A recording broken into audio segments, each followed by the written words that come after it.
Shalom keluarga damai dan sobat Samas kekasih Tuhan. Samas edisi Kamis 16 Januari 2025 akan mengulas tentang makna baptis anak.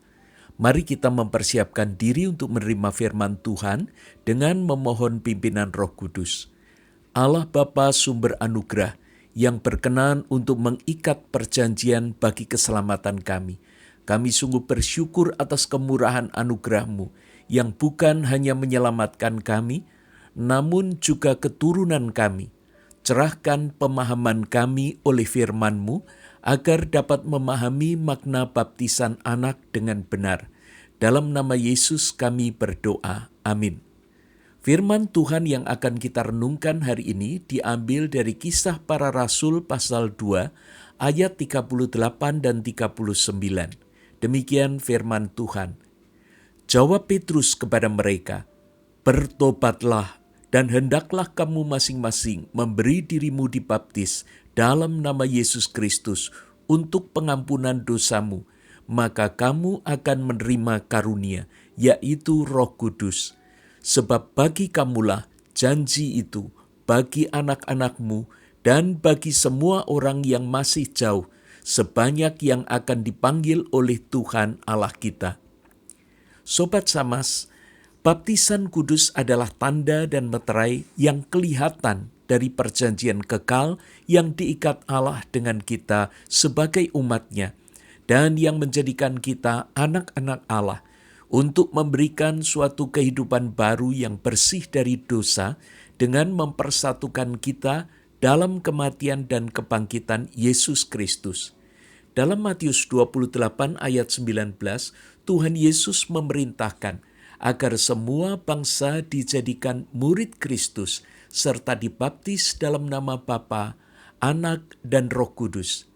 Dalam Kisah Para Rasul 2 ayat yang ke-38, Petrus kembali mengingatkan agar semua orang bertobat dan memberi diri dibaptis. Lebih lanjut, Petrus menyampaikan bahwa janji keselamatan termasuk panggilan untuk memberi diri dibaptis juga bagi keturunan orang-orang percaya. Dalam Kejadian 17 ayat 7-12, Allah menetapkan perjanjian dengan umat-Nya bahwa Ia akan menjadi Allah kita serta keturunan kita. Perjanjian tersebut ditandai dengan sunat. Sejak seorang anak berumur 8 hari, ini menunjukkan betapa pentingnya perjanjian tersebut, hingga harus dilakukan sedini mungkin. Bahkan dalam Keluaran 4 ayat 24-26, Allah hampir membunuh Musa karena lalai menyunatkan anaknya. Baru setelah Sipora menyunatkan anaknya, Allah mengampuni Musa. Dalam perjanjian baru, makna sunat diperbarui oleh kematian dan kebangkitan Kristus, sehingga sunat bukan lagi dilakukan secara jasmani, namun rohani. Dalam Kolose 2 ayat 11-13, Paulus menjelaskan bahwa perjanjian keselamatan itu dibarui sehingga kita dikuburkan dalam baptisan dan dibangkitkan melalui kepercayaan kepada kuasa Allah yang membangkitkan Kristus dari kematian. Jadi jika ada pertanyaan, mengapa baptisan diberikan juga kepada anak? Maka seperti sunat, maka baptisan kudus yang dilayankan kepada anak didasarkan oleh perjanjian anugerah Allah dalam Tuhan Yesus Kristus dengan orang tua anak tersebut. Hal ini sesuai dengan tata laksana GKI pasal 24 ayat yang pertama. Karenanya orang tua atau walinya harus merupakan seorang anggota sidi. Artinya, orang tua atau wali anak tersebut adalah orang yang telah menerima serta menyerahkan hidupnya kepada Kristus, serta secara bertanggung jawab dapat dan mau mengajar anaknya untuk mengenal Kristus. Dengan kata lain, jika orang tua atau walinya belum mengenal atau menerima Kristus, perjanjian manakah yang akan diteruskan kepada sang anak? Persyaratan ini bukan hanya formalitas. sehingga status orang tua juga dipahami sebagai pribadi yang dalam kesehariannya bersama-sama mendampingi serta mendidik anaknya. Karena jika fungsi ini diabaikan, maka konsekuensi perjanjian Allah dalam wujud pengajaran kepada anak tidak akan terlaksana dengan baik. Demikian pula jika fungsi ini digantikan oleh wali, maka wali itu harus sah secara hukum. Ini menyangkut akses dalam mendidik, baik terkait hak serta kewenangan yang dimiliki oleh sang wali. Jadi anak-anak dibaptiskan berdasarkan iman orang tua atau walinya, bahwa perjanjian Tuhan juga berlaku bagi anak-anak mereka. Melalui baptisan kudus, anak-anak pun turut dipersatukan dengan tubuh Kristus, yaitu gereja yang kudus dan am. Roh Kudus akan memimpin, menggantikan, dan mendorong kita, termasuk anak-anak, untuk berperan serta dalam melaksanakan misi Allah di dunia. Roh Kudus jugalah yang akan terus-menerus membarui kita, hingga kelak dengan tidak bercacat celah kita menghadap Tuhan dan dipersatukan dengan jemaat Yesus Kristus dalam hidup kekal. Dan Roh Kudus akan terus-menerus menolong orang tua atau wali dan anak-anaknya, sehingga kelak anak-anaknya ini akan mengakui iman percayanya sendiri dalam persatuan dengan jemaat Yesus Kristus. Karena itu penolakan baptisan anak dengan alasan bahwa anak-anak belum mengerti tidak dapat dibenarkan.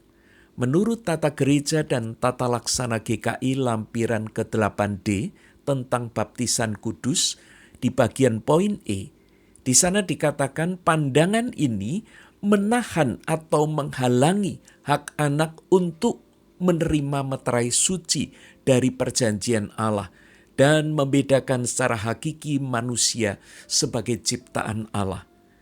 Dalam liturgi baptis anak, orang tua atau wali diingatkan kepada baptisan yang pernah diterimanya, serta iman dan pengajaran yang dipegangnya. Karenanya ada pertanyaan-pertanyaan terkait yang harus mereka jawab, antara lain iman kepada Allah Bapa sebagai pencipta dan pemelihara kita, kepada Yesus Kristus, anaknya sebagai Tuhan dan Juru Selamat kita, serta kepada Roh Kudus yang senantiasa membarui hidup kita.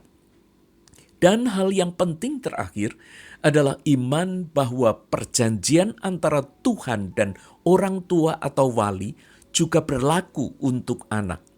Pertanyaan-pertanyaan tersebut ditutup dengan tantangan untuk berjanji agar menjadi teladan dan mengajarkan firman Allah bagi sang anak. Dengan baptisan, Tuhan memberi anak-anak kita sebuah kehidupan yang baru. Karenanya kita harus bersungguh-sungguh untuk membantu agar mereka dapat bertumbuh dalam iman, sehingga kehidupan baru mereka semakin kuat setiap hari. Orang tua atau wali perlu mendidik anak-anak mereka agar berangsur-angsur dapat mengerti makna perjanjian Allah serta firman-Nya, sehingga pada waktunya dapat mengakui iman percayanya sendiri dengan sepenuh hati. Hal ini perlu diperhatikan, karena orang tua atau wali akan terus melakukan tugasnya hingga anaknya mengikuti katekisasi dan kemudian mengaku percaya atau sidi. Mengingat tugas berat ini, maka sebagai persekutuan tubuh Kristus, seluruh anggota jemaat diajak untuk menerima anak-anak yang telah dibaptis bersama orang tua atau walinya dengan penuh kasih sayang, serta mendukung mereka dalam upaya pendidikan iman. Kiranya kita sekalian dapat saling menopang dalam menjalankan peran agar perjanjian Allah dapat tergenapi sempurna. Mari kita bersama berdoa. Allah Sang Penyelamat, kami bersyukur atas pengorbanan Kristus di atas kayu salib, hingga melalui baptisan kami mati dan bangkit bersama Kristus. Mampukan kami bersama anggota tubuh Kristus dalam jemaat mendidik anak kami, agar mereka tumbuh dalam iman yang benar kepada Kristus. Karenanya pandu kami melaksanakan peran ini di bawah pimpinan Kristus Sang Juru Selamat. Amin.